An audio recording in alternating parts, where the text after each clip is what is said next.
Baik, Assalamualaikum warahmatullahi wabarakatuh.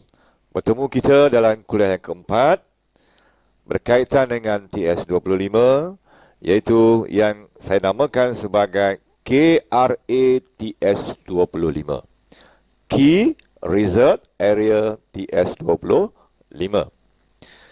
Persoalan yang kita nak jawab hari ini ialah, apakah elemen yang perlu ditransformasikan dalam TS25 ini? Adakah selama ini kita tak transform? Ataupun ada elemen-elemen lain yang perlu kita tambah baik? Atau elemen yang sedia ada perlu kita perkasakan semula? Inilah yang akan saya bincangkan pada kuliah yang keempat ini, yang saya letakkan di bawah tajuk KRA TS25, iaitu Key Result Area TS25. Baik. Dalam TS25, kita ada 4 KRA. Apa dia? Yang pertama, kepimpinan. Kepimpinan berkesan. Dia tak sebut kepimpinan saja, tapi dia sebut kepimpinan yang berkesan. Yang kedua, guru, iaitu guru berkualiti. Yang ketiga, persekitaran pembelajaran bermakna. Sama ada dari segi persekitaran fizikal, persekitaran sosial dan emosi yang menyokong PDPC, yang memberi makna kepada PDPC. Dan akhir sekali ialah KRA yang keempat, iaitu sokongan PIBG dan komuniti. 4 inilah KRA yang akan kita gembelengkan di dalam kerja buat kita di sekolah untuk menjayakan TS25. Baik tuan-tuan. Di bawah KRA yang pertama, pemimpin berkesan, siapa yang terlibat di sini? Tak lain tak bukan ialah SLT dan MLT. SLT membawa maksud School Leader Teams. School Leaders Team yang terdiri daripada PGB, Pengetua Guru Besar, dan juga guru-guru penolong kanan. Yang kedua, komponen yang kedua ialah MLT, Middle Leaders Team, pemimpin pertengahan sekolah. Siapa itu? Ia terdiri daripada ketua bidang, terdiri daripada ketua-ketua panitia ataupun ketua-ketua unit yang telah dilantik di peringkat sekolah. Misalnya ketua unit KOKO, ketua unit HEM, ketua unit disiplin dan sebagainya. Jadi semua ini berada di bawah KRA yang pertama, iaitu yang dipanggil sebagai pemimpin berkesan. Ini kita perlu perkasakan. Ini kita perlu perhebatkan di peringkat sekolah. Baik. KRA yang kedua kita panggil sebagai guru berkualiti. Guru berkualiti. Diterangkum bersama tu. Guru hari ini dikatakan berkualiti seandainya yang pertama, dia laksanakan PDPC bermakna, pembelajaran bermakna yang bertunjangkan kepada PAK 21. Jadi hari ini guru nak tak nak, mau tak mau, wajib laksanakan PAK 21. Yang kedua, guru itu juga berkualiti seandainya dia membudayakan PLC, Professional Learning Community. Ini merupakan satu lagi wadah utama untuk kita meningkatkan kualiti diri kita, kualiti guru melalui PLC, Professional Learning Community. Yang ketiga, guru melaksanakan PBD, Pentaksiran Bilik Darjah. Dan akhirnya dia melaksanakan perkongsian amalan terbaik, sama ada melalui guru model ataupun guru ikon di sekolah. Di sini terletaknya KRA yang kedua. Bagi KRA yang ketiga, dia berkait dengan persekitaran pembelajaran bermakna. Di sinilah kita sebut persekitaran fizikal, kondusif ke ataupun tak kondusif di sekolah itu. Persekitaran sosial, keadaan muridnya macam mana. Persekitaran emosi, juga termasuk aktiviti HEM dan KOKO yang menyokong aktiviti kurikulum. Selalu kita melihat dua-dua ini seolah-olah dia berpisah. Sebenarnya kita silap. HEM dan KOKO ialah menyokong menyokong kurikulum, menyokong PDPC. Jangan kita asingkan kedua-duanya. Dan KRA yang keempat ialah sokongan PIBG dan komuniti. Juga berada dalam KRA TS25. Sokongan PIBG dan komuniti. Who is community? Dia meliputi alumni, dia meliputi komuniti setempat, ia meliputi NGO, dia meliputi agensi kerajaan, swasta dan sebagainya yang boleh membantu sekolah, yang saling melengkapi antara sekolah dengan komuniti-komuniti berkenaan. Ini juga kita kena perkasakan yang saya panggil sebagai strategi jalinan komuniti. Jalinan strategi komuniti ataupun JSK. JSK, Jalinan Strategi Komuniti. Jadi, sebagai pemimpin sekolah, keempat KRA ini mestilah bergerak seiringan dan segandingan. Barulah kita boleh transformasikan sekolah itu secara holistik. Tak boleh kita ambil separuh-separuh kerana dia tidak akan lengkap. Baik, tuan-tuan sekalian. Apakah elemen yang kita nak transform? Daripada lama kepada baru. Bila transform daripada lama kepada baru. Yang lamanya apa? Yang pertama kita lihat dari segi transformasi PDPC dahulu. Ini yang penting. Paling penting di sini. Mentransformasikan PDPC. Apa dia? Daripada konvensional, berpusatkan guru, kepada berpusatkan murid. Kalau sebelum ini kita menyuap, murid menyumbat. Kita menyuap dan menyumbat. Murid menganga. Tapi hari ini, murid kena berbuat. Murid laksanakan aktiviti dalam PAK 21. Kemudian kalau sebelumnya kita kebar, kemahiran berfikir aras rendah. Hari ini kita kena banyakkan kemahiran berfikir aras tinggi. Higher order thinking skill. Kalau sebelumnya kita menerima ilmu, hari ini kita kena meneroka ilmu. Itu transform yang seharusnya berlaku dalam PDPC. Baik, yang kedua, transform bilik darjah. Bilik darjah juga kena ditransformasikan. Kalau dulu susunan secara konvensional, hari ini kita kena susun mengikut keupayaan untuk berkolaborasi, untuk berkomunikasi. Saya faham dalam suasana pandemik ini, dalam suasana kita masih lagi SOP, mungkin kita kena ambil kira penjarakan sosial. Namun begitu, konsep kolaborasi, konsep komunikasi seharusnya berlaku dalam bilik darjah. Baik. Kalau dulu bilik darjah tak menarik, tak ceria, konvensional, hari ini kita kena ada elemen-elemen yang lebih menarik. Elemen-elemen fun learning dalam bilik darjah. Yang ketiga, transformasi PLC, Professional Learning Community.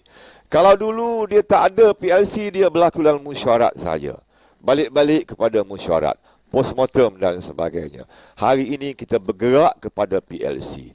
Kita bergerak kepada dialog prestasi bagi menggantikan postmortem, mesyuarat yang berlaku secara vertikal. Sebaliknya hari ini kita nak berlaku secara horizontal. Sebab itu kita bergerak kepada PLC, membudayakan PLC, membudayakan dialog prestasi, berkongsi amalan terbaik dan sebagainya. Bila kita laksanakan dialog prestasi, kita fokus, kita improve, kita share. FIS. Fokus, improve, share. Ini yang sepatutnya berlaku dalam paradigma yang baru. Kemudian yang keempat, kita mentransformasikan bimbingan instruksional. Disebut bimbingan instruksional. Kalau sebelum ini kita hanya memantau, menilai guru dalam bilik darjah. Hari ini kita membimbing, coaching and mentoring guru-guru supaya dia boleh meningkatkan kualiti PDPC-nya. Berkongsi kekuatan bagi mengatasi kelemahan. Bukan mencari salah seperti mana yang kita amalkan dulu dalam konteks pemantauan. Sebab itu TS25 tidak menggalakkan konsep pemantauan. Sebaliknya, kita membugarkan konsep bimbingan dan pementoran. Coaching and mentoring. Yang kelima, transformasi bina insan dan nilai murni. Ini juga satu hal lagi yang kita perlu perkasakan. Kita kena ubah suaikan bina insan di sekolah kita itu. Kalau hanya sekadar baca Yasin, solat hajat dan sebagainya, kita kena ubah lagi, kena perkasakan lagi kepada menjadikan manusia itu manusiawi, memasukkan nilai-nilai murni, memasukkan elemen disiplin, memasukkan elemen kaunseling dalam strategi bina insan kita supaya anak-anak kita terbangun sebagai manusia, memanusiakan manusia, manusiawi. Seterusnya, transformasi co-curriculum. Kalau sebelumnya co-curriculum kita hanya sekadar nak menang dalam pertandingan, nak menjual kebitaraan. Hari ini koko kita kena ubah, kena fokus kepada memperkasakan soft skill, kemahiran insaniah, bakat yang ada dalam setiap insan, dalam setiap anak didik di sekolah kita itu haruslah dikembang luaskan, haruslah digembelingkan untuk menjadi insan yang benar-benar hebat.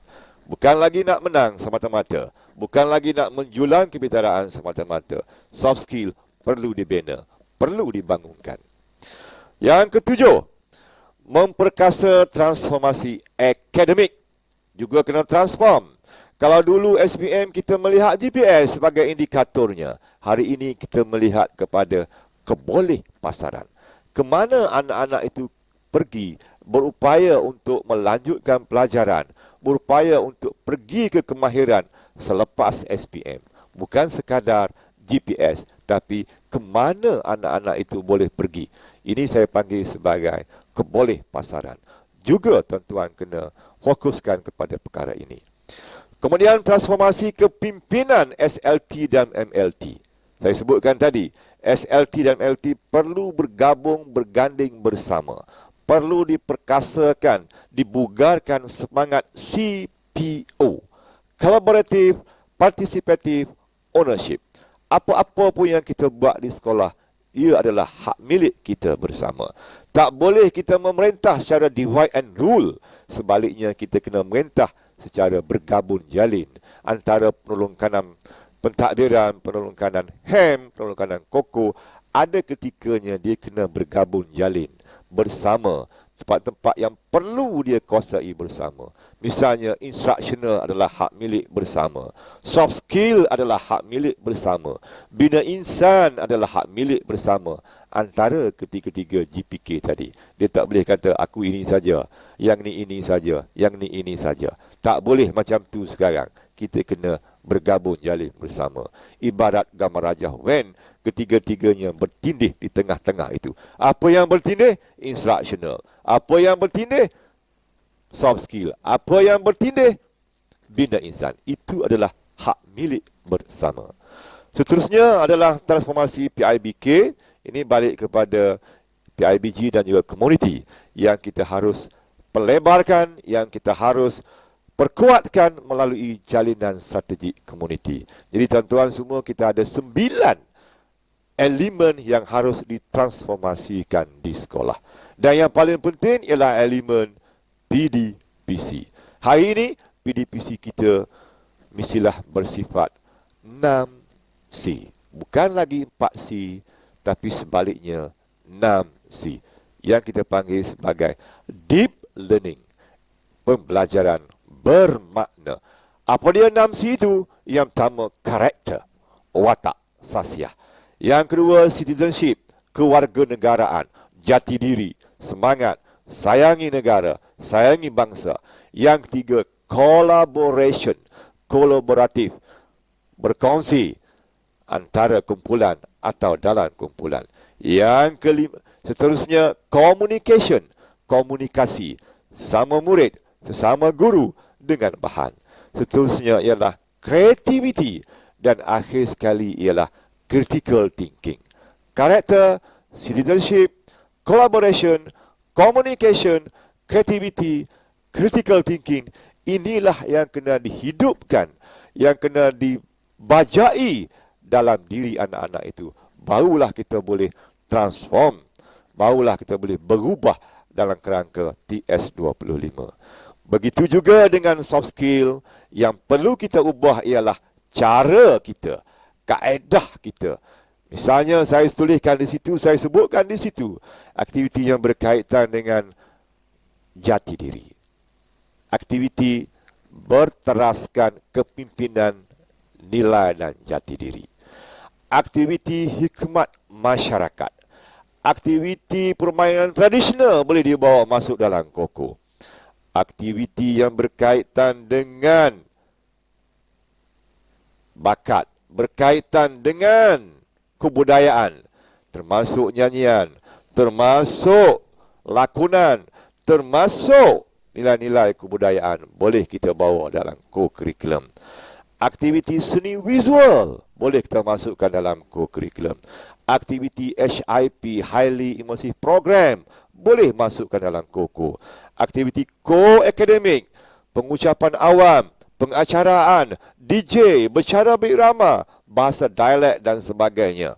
Ini semua untuk memperkayakan komunikasi anak-anak. Aktiviti yang berkaitan dengan badan beruniform, nilai kepimpinan, disiplin, aktiviti yang berkaitan dengan sukan teras.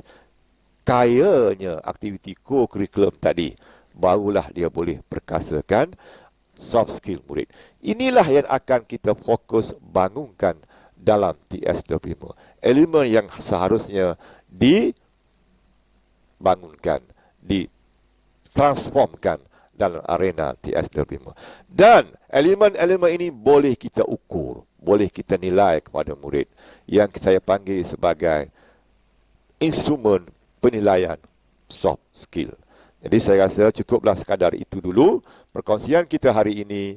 Semoga tuan-tuan semua memperolehi idea-idea baru untuk mentransform sekolah berteraskan 9 elemen yang semestinya ditransformasikan.